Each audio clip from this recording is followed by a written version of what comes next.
জামানা নারায়ে সালাওয়াত। বেশ আরেকটি কাসিদা পড়ি আপনাদের জাহেমত তামাম শুনবেন। যখন আল্লাহর নবী দুনিয়া থেকে চলে যান তো মাওলা হোসাইন রোজ নবীর কবরে গিয়ে কাঁদতেন।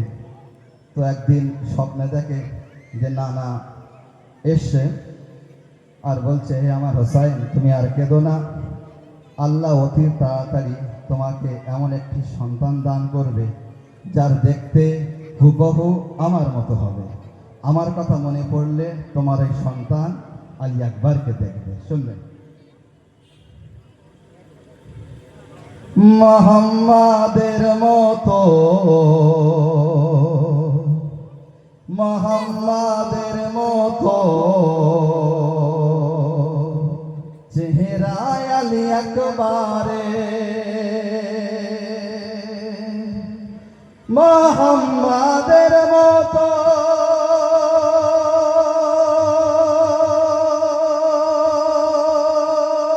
চেহারায় আলী আকবরে, মুহাম্মাদের মতো চেহারায় আলী আকবরে। পরে না জানো দুনিয়া, পরে না জানো দুনিয়া, কলেমায় আলী আকবরে।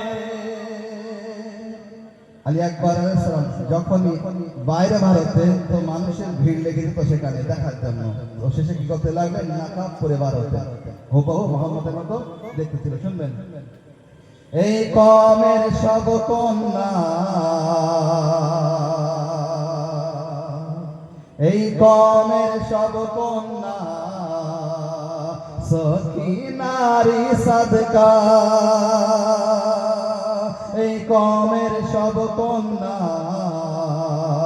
সকিনারি সাদকা।